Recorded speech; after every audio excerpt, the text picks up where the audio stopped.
Time for your email questions, and this first one is interesting. It comes from Lynn, who says, can the Sabbath be any day of the week? Well, Lynn, the Sabbath is Saturday. It's the seventh day of the week, and that was what was established after creation, that God rested, and he wanted us to rest and have a day of rest. Well, Christians celebrate Sunday because that's Resurrection Day, and they called it the Lord's Day, and they chose to have the Eucharist and have their services on Sunday. And you find that in the Bible, in the book of Revelation, where John says, it was the Lord's Day, it was Sunday, and I was in the Spirit. So obviously he was praying, he was resting, he was seeking God on the Lord's Day, and that's why we celebrate Sunday and go to church on Sunday and not on the Sabbath on Saturday. But Lynn, if you want to take a day of rest, you can have every day be a holiday. And I encourage people, do that. If you want to have 2 days a week, Saturday and Sunday, to have a Sabbath rest, there is no prohibition on that, and you go for it. But to say, well, I'm going to say Monday is my Sabbath or Tuesday is my Sabbath, no, that's not going to work. What about people who have to work on Sunday? There are some people who do, you know. They do. Yeah, so. They do.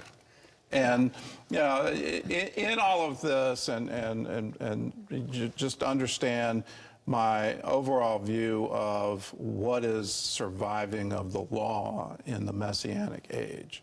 What is surviving is nothing. Paul says, now there is no more law.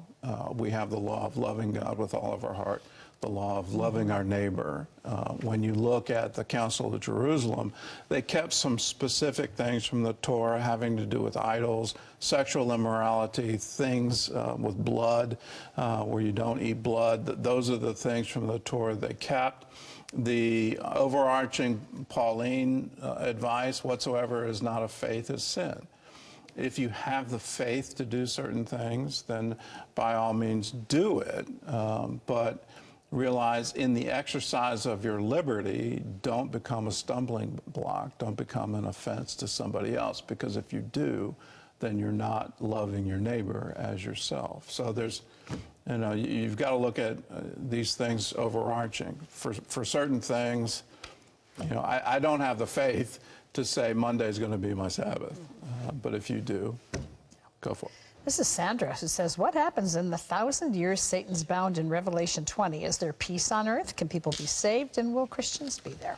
There will be peace on earth because the Prince of Peace will be in charge. Here it is from Isaiah chapter 2, and this is the Messianic age. This is the 1,000-year reign.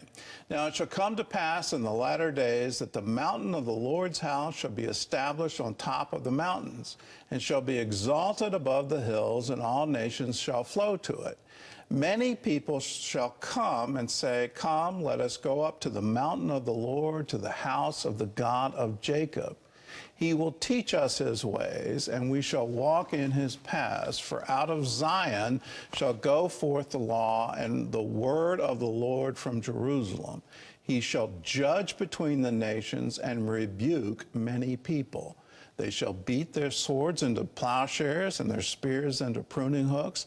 Nation shall not lift up sword against nation, neither shall they learn war anymore. So in the 1,000-year reign, God will fulfill all of the covenants to Israel. Jesus will reign from Jerusalem. All nations will flow to Jerusalem. You will have peace, and the very verse from this has been put on the wall in the United Nations. Let us look forward to that day that he comes.